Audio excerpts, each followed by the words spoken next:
Hey everybody, I'm here today to talk about House of Salt and Sorrows by Erin A.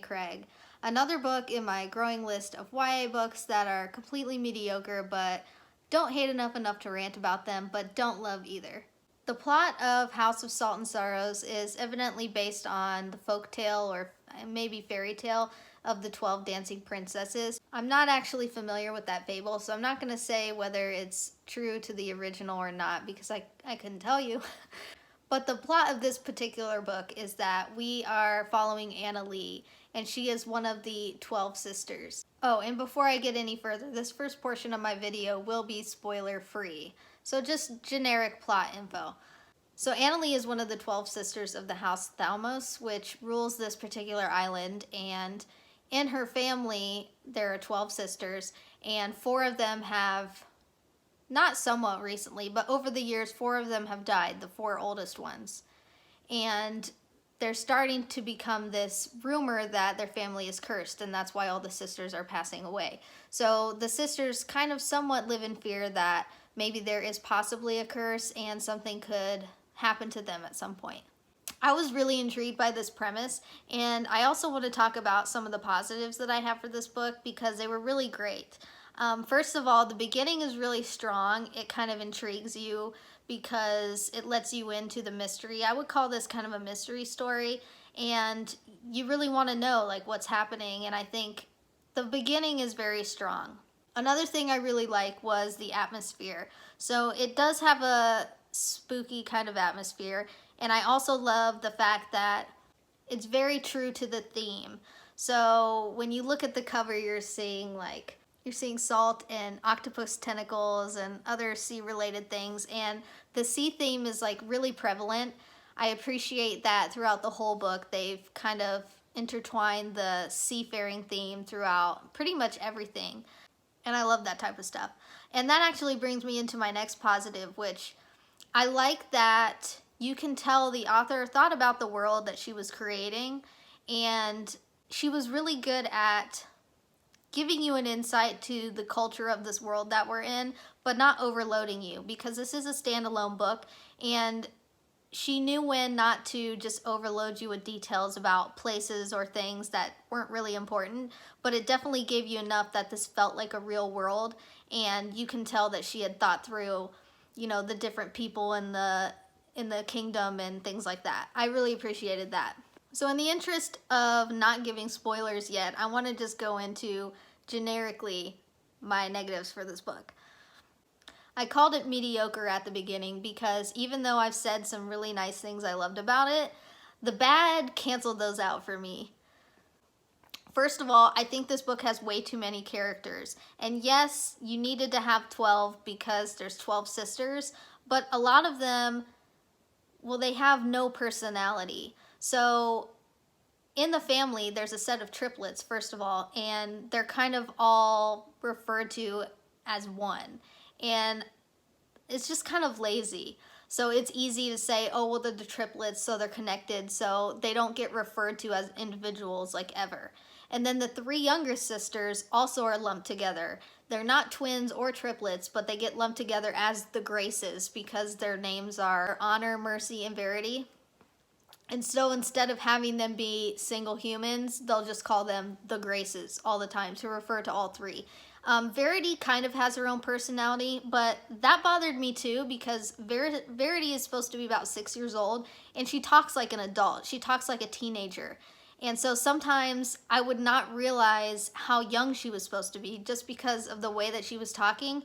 I teach kindergarten people. Teenagers and kindergartners don't talk the same, so she didn't really feel like an authentic little kid to me at all. But aside from the sisters, there were also a lot of other characters to keep track of, and we didn't get a lot of information out about the majority of them, so I would read about some name and not remember who it was supposed to be, and I would have to go back and look and find when that person was introduced because I had no clue who they are. And I think the biggest fault of this book is it was trying to do too much at once with the mystery.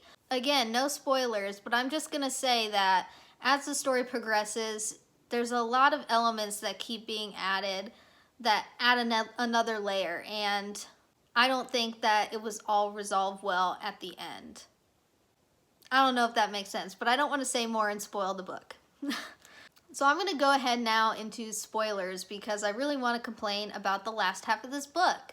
At the beginning, 4 sisters have died, and our character Anna is starting to think that maybe they didn't just die, they actually got murdered. So throughout the story, she's trying to kind of uncover clues about what possibly happened. And you know, now that I'm really thinking about it, I just think that this story had too much going on. So we have the murder mystery, are they really being murdered? And then we get the layer of the dancing princess's fable and how that got brought in. So basically the sisters find a portal used by Pontus, which is like a god in this world. And they find his portal, which can transport them wherever they want to go. So they walk through the portal and they just think about, if they think about where they want to go, kind of like flu powder, then they'll end up where they want to be. So they've been using this night after night to go dancing at fancy balls and stuff and get dressed up. So while they're doing that, we get introduced to this whole thing. And I'm going to call it a subplot because even though it feels like it should be the plot, it's not really. They keep wearing through their shoes because they're dancing every night. And so the father is getting angry because he has to keep buying them new shoes. So he starts this whole thing like a witch hunt. He tells, at some point they have a dinner at their house, and he tells all the male guests that if they can figure out the mystery of how the girls are wearing out their shoes so fast, then they can marry one of the girls. Which, stupid. I said this in my vlog about this, but it's just stupid. Oh, and I also forgot, there's also a evil, well, possibly evil stepmother element to this whole story. So at the beginning, they find out that their stepmother, who is a lot younger than their father, is actually pregnant. And there's this whole thing about how she thinks that her child is a son. And in the family, they have no sons. So she thinks that because there's no male heir, that her son is going to inherit like the whole estate. But unfortunately, in the kingdom where they live, it doesn't work like that. The women in the family can inherit the estate just as much as the men. So she's angry when she finds out that her son's not actually going to get anything because he's going to be the youngest of, used to be 12, now 8 since the 4 of them died. Okay, so we have the possibly evil stepmother. We've got the dancing at night and wearing through the shoes. Then we have the fact that when they go through the portal and go to these dances, there's this mysterious stranger there that keeps dancing with Anna and she doesn't know who he is. And then he pops up a couple other times, like when they go to this winter festival, she sees him again. Then we also have a layer of she has a love interest, which he seems kind of sketchy, okay? So she has this love interest who she also saw at the ball, and he's shown up a couple places around town and she's seen him. Now, while all this stuff is going on, Anna is also being haunted by her dead sisters. So she'll be talking to Verity, the youngest one, or just in her house, and all of a sudden she'll get this feeling like someone's watching her, and she starts seeing the ghosts of the dead sisters, and she thinks that they're going to somehow harm her or harm her family. She's not sure what they're doing. To really say, or to really share why all this stuff bothers me is because you know those movies where all this crazy stuff is happening and you're like, what in the world am I watching? And then the end of the movie is like the person woke up and it's all a dream. That is this book. So while I was reading it, I was telling myself, like, how is this going to be resolved? Well, it's really easy to resolve a story when all of it was hallucinating and fake, so it doesn't matter. You don't have to resolve it because it was all pretend. And that's basically what happened. So towards the last third of the book, all this extra stuff about the gods gets introduced. Like, we know there's gods in this world and they actually like interact with the people, kind of like Greek gods do in stories. So it's kind of like that. And we know that, but then all of a sudden we get all this backloaded information about how the gods operate and stuff. So we find out that there's this trickster god called Kosomaras, and for some reason she is following Annalee's family. Well, it turns out that the stepmother made a deal with this bad guy. See, I don't even remember his name because there were too many characters, but this bad god guy made a deal with her and said that if he can kill off the sisters in the family, then he will give her Annalie's father, and the father will fall in love with her and marry her, which did happen. And so I think he was killing off all the sisters. It's actually really unclear because throughout the story, at the very beginning, we know 4 sisters are dead. And then throughout the story, 2 of the triplets die. But in the story, they make it seem like the stepmother did it. It was not Kosomaris, this evil trickster god. So I'm like, did the god kill the 4 sisters from before? Or were those just happened to be accidents and now they're being murdered? Because like the timeline is kind of weird.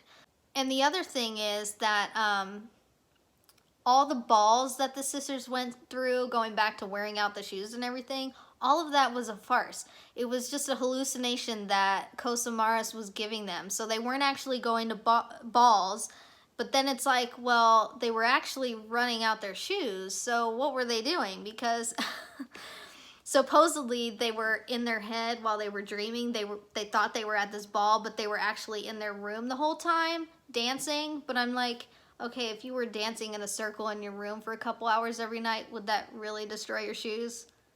I'm not buying it, people. I'm just not buying it. And it really bothers me, just the lazy ending of, okay, everything that confused you, we're not going to actually resolve it. We're just going to say it was a hallucination so that we can forget and not have to deal with resolving everything. I just don't like that. So on an overall basis, would I recommend the book? I mean, it's okay to read. I gave it a 3 out of 5 because I think the things that were strong were really strong. But the overabundance of characters, and then especially the ending, the way everything went down the last half of the book, it wasn't for me. And I think that's all I have to say about this one. So if you'd like to hear more from me, I do like to do book reviews, and I've also done a few vlogs lately, so I've been doing reading vlogs. So you can come subscribe if you'd like to see more from me. But I think that's it. I'll see you later. Bye.